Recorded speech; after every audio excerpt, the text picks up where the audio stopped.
পালাচ্ছিস কেন? হ্যাঁ, পালাচ্ছিস কেন? ক্ষমতা থাকলে নিয়ে যা শাড়ি, নিয়ে যা।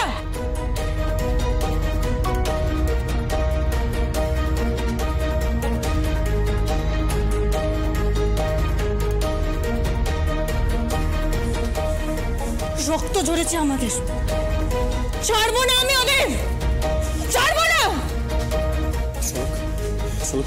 তুমি ঠিক আছো তো? চোখ লেগেছে তো তোমার? কিচ্ছু হয়নি আমার। শাড়ির জন্য আমি আমার জীবনটা দিতে পারি, মরতে রাজি আছি। কিচ্ছু হয়নি আমার, কিচ্ছু হয়নি।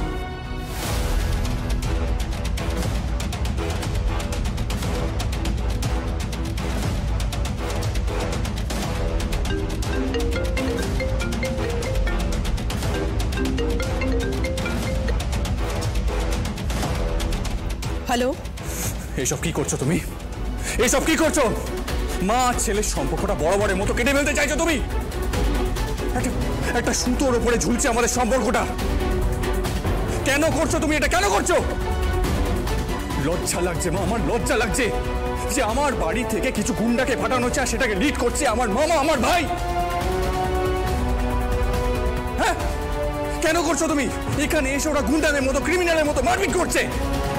আমি ওদের নামে এফআইআর করব, বলে রাখলাম তোমাকে। আমি যা খুশি করো সার্থক, তোমার যেটা ইচ্ছা হয় তুমি করো, আমার কোনো আপত্তি নেই। কারণ আমি একটা জিনিস বুঝে গেছি, এই পরিবারের রক্ত তোমার শরীরে নেই। তোমার শরীরে তোমার বাবা আদিত্যরাজের রক্ত আছে বটে, কিন্তু আমার রক্ত নেই। মা,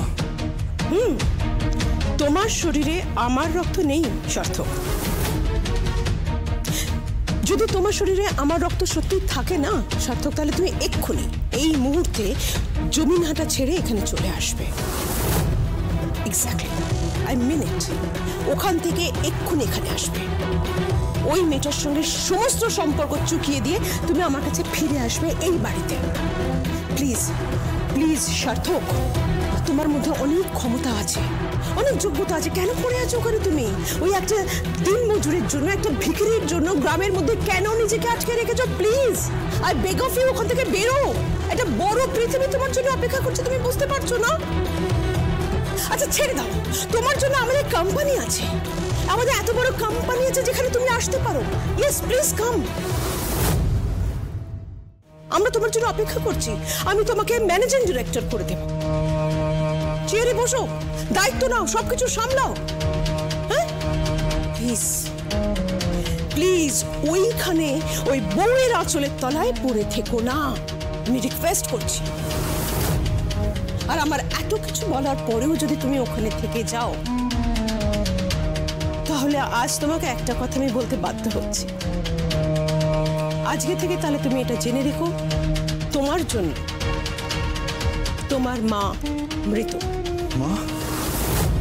হ্যাঁ, তোমার জন্য তোমার মা তাহলে মৃত।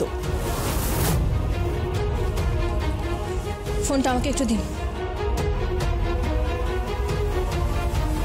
এই যে শাশুড়ি ঠাকুরন, শুনলাম নাকি ছেলের বিয়ে দিচ্ছে, আর তার জন্যই বোধহয় এত তোড়জোড়। শাড়ি কম পড়েছে বলে লোক পাঠিয়েছিলেন শাড়ি লুটপাট করতে? মানে এত টাকা থাকা সত্ত্বেও বিনে পয়সা লুটপাট করা শাড়ি পরিয়ে বিয়ে দেবেন? শোনো, I am not interested to talk to you. আমি তোমার সঙ্গে একটুও কথা বলতে চাই। ফ্র্যাঙ্কলি স্পিকিং, তোমার লাইফটা তো খাতায় কলমে ডিস্ট্রয় করেই দিয়েছে। তোমার লাইফ শেষ। হ্যাঁ, সাম ডেজ আর নাম্বারড। আর ওই কতদিন পরে তুমি হাজতে বাস করবে। এটাই হবে তোমার জীবনের পরিণতি। শোলক, আমার ছেলে কিন্তু তখন আমার কাছে ফিরে আসবে। আমি ওকে ওখান থেকে নিয়ে চলে আসবো। ওখানে ওর থাকবে না, ও থাকবে আমার কাছে, আমার বাড়িতে, এইখানে। আমার ছেলের আবার বিয়ে হবে আমার পছন্দ করা পাত্রীর সঙ্গে। আমার পছন্দ করা পাত্রী এই বাড়িতে বউ হয়ে আসবে, আমার পছন্দ করা পাত্রী এই বাড়িতে থাকবে, আমার পছন্দ করা পাত্রী এই বাড়ির উত্তরাধিকারিণী হবে শোলক। আর সেটা তুমি নও শোলক। যদি আপনি ওই বাড়ির দরজায় কোনো মেয়েকে দাঁড় করাতে পারেন, সেটা রানী হোক বা অন্য কোনো মেয়ে, তাহলে আমি আপনাকে মেনে নেব। আমার দুটো ব্যাপারে ভীষণ রকমের অধিকার বোধ আছে, বুঝতে পেরেছেন? একটা আমার হাতের তৈরি শাড়ি, আরেকটা আমার বর। কথাটা মাথায় রাখবেন, এই দুটো জিনিসে কেউ যদি হাত দিতে আসে, তার হাত আমি কেটে নেব, এই আমি বলে রাখলাম। শোলক, হ্যালো হ্যালো, কেটে দিয়েছে। এত সাহস, এই মেয়ের এত সাহস যে আমাকে থ্রেট করছে। আচ্ছা, আমাকে থ্রেট করো? আমি সেটাই তো স্বাভাবিক। কি? হ্যাঁ, এটাই তো স্বাভাবিক। দাঁড়িয়ে দাঁড়িয়ে শুনলাম তোমাদের ফোনের কথা। হ্যাঁ, ভাবতেও না গা ঘিন ঘিন করছে যে আমার মেয়ে আর নাতনি এত নিচে নেমে গেছে। হ্যাঁ, অবশ্য তোমরা কিছু করতে পারবে না, কারণ কি জানো তো, বৈবাহিক সম্পর্কটা না উপর থেকে ঠিক হয়ে আসে। ওই কথায় বলে যে জন্ম মৃত্যু বিয়ে তিন বিধাতা নিয়ে। আর আমার নাতির তো বিয়ে হয়ে গেছে, তুমি কিচ্ছু করতে পারবে না, কিচ্ছু করতে পারবে না। আর যদি বেশি কিছু করতে চাও, তাহলে কিন্তু আমি তোমাদের এই বাড়ি থেকে একদম তাড়িয়ে দেব। বুঝতে পেরেছ? তুমি আমাকে খুব ভালো করে চেনো প্রিয়দর্শিনী। মম, আর 15 দিন, আর মাত্র 15 দিন, তার মধ্যে না তোমাকে দিয়ে বিলটা আমি সাইন করিয়ে দেব। প্রিয়দর্শিনী, আমি সাইন করব না। করবে করবে মম, তুমি সাইন করবে, কারণ তুমি সাইন করতে বাধ্য। না না, আমি বাধ্য নই। আমার চুল পেকে গেছে বলে আমাকে দুর্বল ভেবো না, আমি একেবারেই দুর্বল নই। আমার ক্ষমতা তোমার থেকে কিন্তু কিচ্ছু কম নয় প্রিয়দর্শিনী। আর একটা কথা মাথায় রেখো, যদি জোর করেছো তার ফল কিন্তু খুব খারাপ হবে।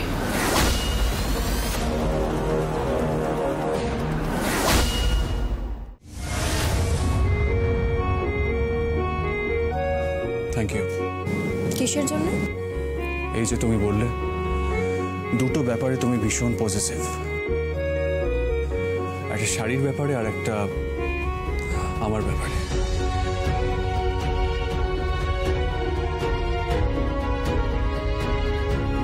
আমাকে এতটা ভালোবাসার জন্য থ্যাংক ইউ ভেরি মাচ। এই ভালোবাসাটাকে টিকিয়ে রেখো বাবা। আমার যেন কিরকম মনে হচ্ছে ওই শকুনগুলো উড়ে এসে তোমাকে ছো মেরে তুলে নিয়ে যাবে, আর আমার মেয়েটা একা পড়ে থাকবে। ওরা তার জোগাড় করছে, ওরা ওরা আমার মেয়েটার ক্ষতি চাইছে বাবা। ওরা আমার মেয়ের থেকে তোমাকে আলাদা করতে চাইছে। আমার মেয়েটাকে ছেড়ে যেও না। আমি তোমার হাত ধরছি বাবা। কি আপনি আপনি আপনি কি করছেন? কি আপনার মেয়ের কিচ্ছু হবে না, আপনার মেয়েকে ছেড়ে আমি কোথাও যাব না। আপনি একদম চিন্তা করবেন না, আপনি নিশ্চিন্তে থাকুন, আপনার মেয়ের কিচ্ছু হবে না।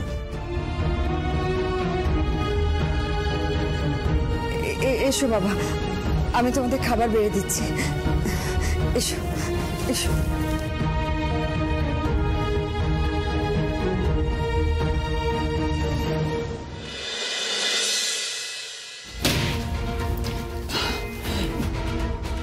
তোমার সঙ্গে একটা কথা আছে। হ্যাঁ বলুন না, কি কথা? একটা অনুরোধ আছে।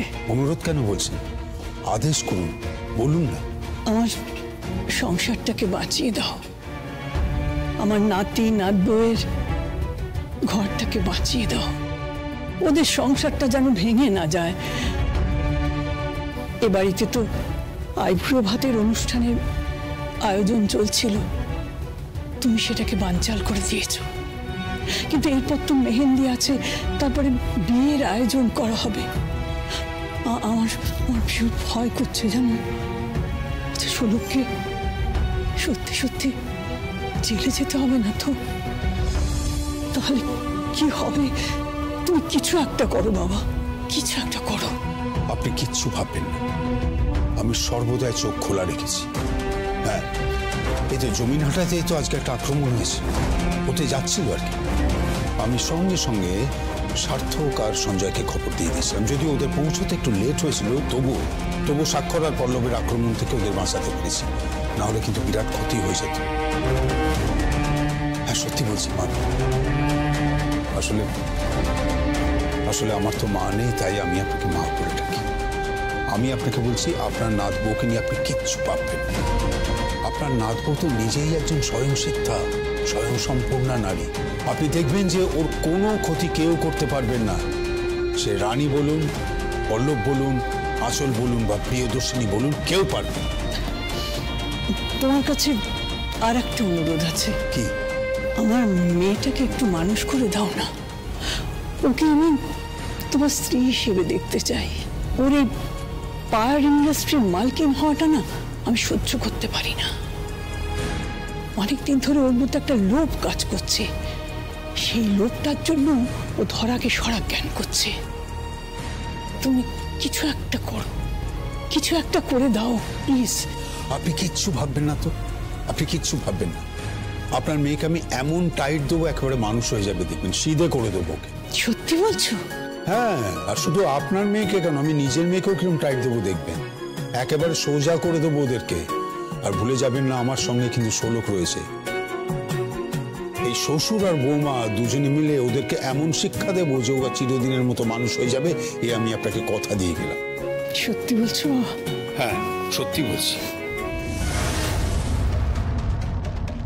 কি ব্যাপার, তোমরা দুজনে কি কোনো গোপন আলাপচারিতায় ব্যস্ত বুঝি? হ্যাঁ, আমার শাশুড়ি মা আমাকে কিছু সাংসারিক উপদেশ দিচ্ছে। তা কি উপদেশ? না, উনি আমাকে উপদেশ দিচ্ছিলেন যে এবাড়ির মেয়ে বউদের কিভাবে চলাফেরা করা উচিত, কিভাবে কর্তব্য পালন করা উচিত, কিভাবে জীবন কাটানো উচিত। অ্যাকচুয়ালি যেটা তুমি বা আঁচল একেবারেই করো। এটা মম বলেনি, মম বলেনি আদিত্য, কারণ এই বাড়ির মেয়েদের কোনো নিয়ম নেই, এটা তুমি জানো না।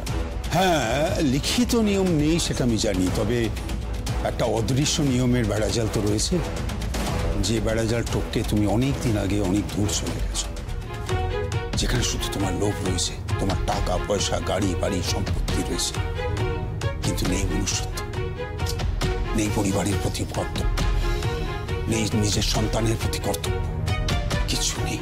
যেখানে সম্পূর্ণ একা একটা স্বার্থপর মহিলা আছে। আদিত্য, চিৎকার করবে না, একদম চিৎকার করবে না।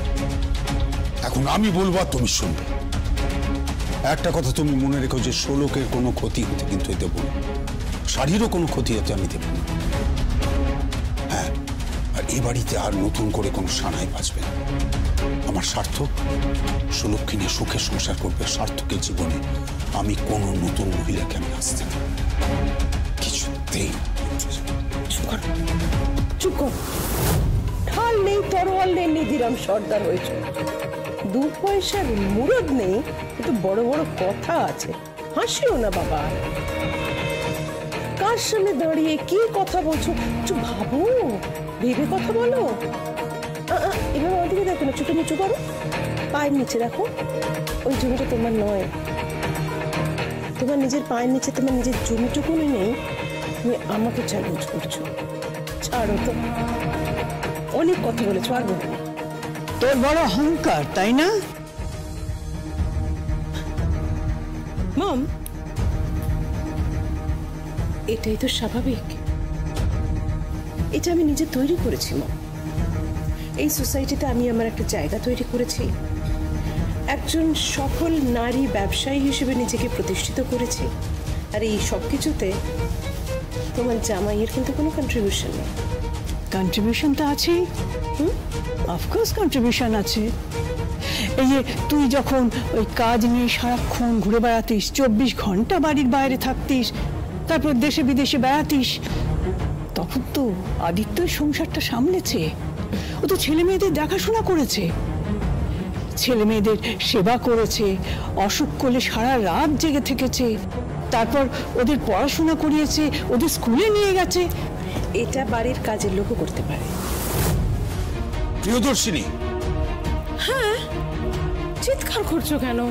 এটি তো স্বাভাবিক। সত্যি তো এই কাজগুলো তো বাড়ির কাজের লোকেরা করতে পারে আদিত্য। ভেবে দেখো তাহলে তুমি আমার কাছে ঠিক কোন জায়গায় বিলং করো। আর আমি তো তোমাকে বলেইছি আদিত্য, তোমার সঙ্গে আমি আর সংসার করতে চাইছি না। কেন বোঝার চেষ্টা করছো না? আদিত্য, রেল লাইন না, দুটো লাইন প্যারালালি অনেক পথ, দীর্ঘ পথ পাশাপাশি চলতে পারে, কিন্তু দুটো মানুষ তো ওইভাবে চলতে পারে না। দুটো মানুষের জীবন যদি না মেলে সেই চলাটার কোনো দাম নেই। তখন সেই দুটো মানুষের চলার পথ থামিয়ে দেওয়া উচিত, আলাদা হয়ে যাওয়া উচিত। আমাদেরও তাই। এবার আলাদা হওয়ার সময় এসেছে, আমাদের বিচ্ছিন্ন হওয়া দরকার আদিত্য, বুঝেছ? একটাই রিকোয়েস্ট শুধু, এই দমবন্ধকর সম্পর্কটা থেকে না আমাকে জাস্ট মুক্তি দাও। জামাই, আপনি ভাববেন না, আপনি ভাববেন না, ওই মেয়েকে ঢিট করতে আমার বেশি সময় লাগবে না। আমি তো রয়েছি, আমার সঙ্গে রয়েছে 16, তার সঙ্গে আবার জুড়েছে শাড়ি। তিনজনে মিলে ওকে এমন টাইট দেব না যে বাপ বলবার সময় পাবে না।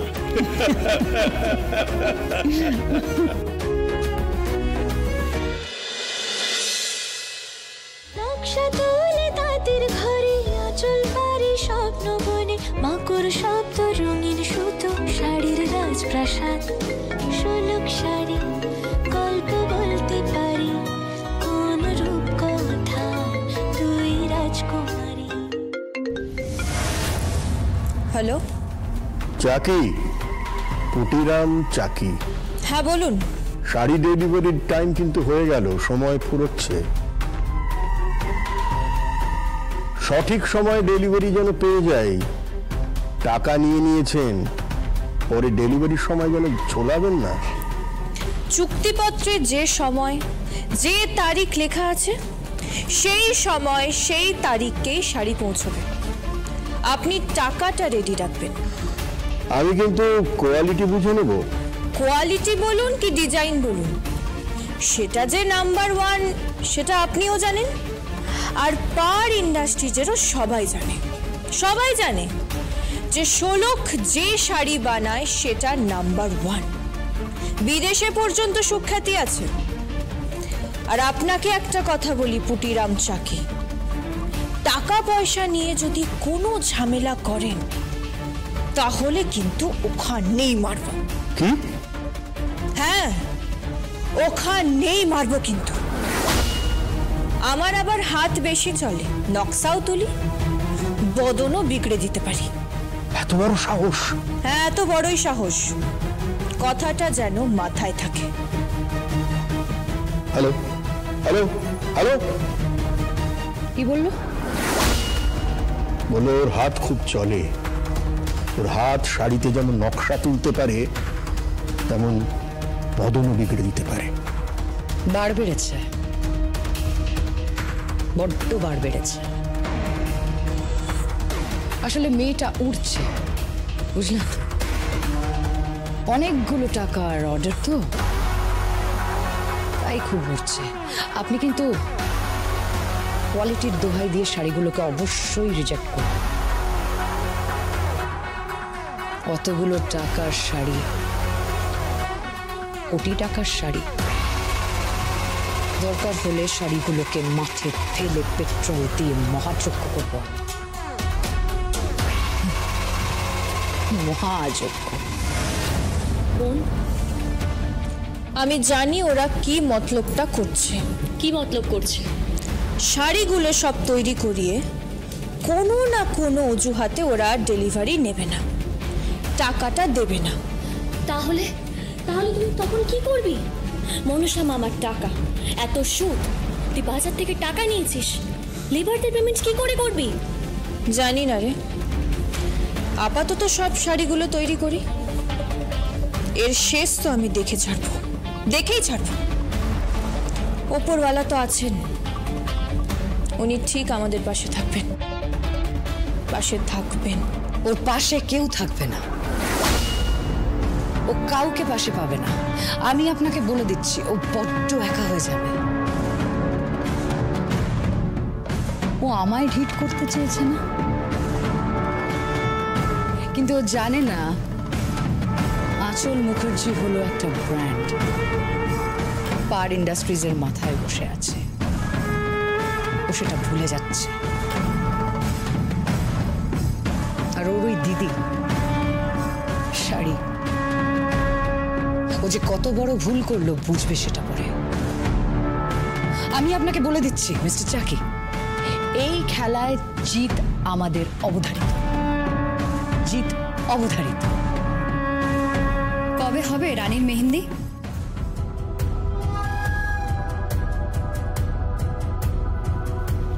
মেহেন্দি কালকে হবে, হই হই করে হবে, বড় করে সেলিব্রেশন হবে। কিন্তু বর যদি শেষ মুহূর্তে বেঁকে বসে?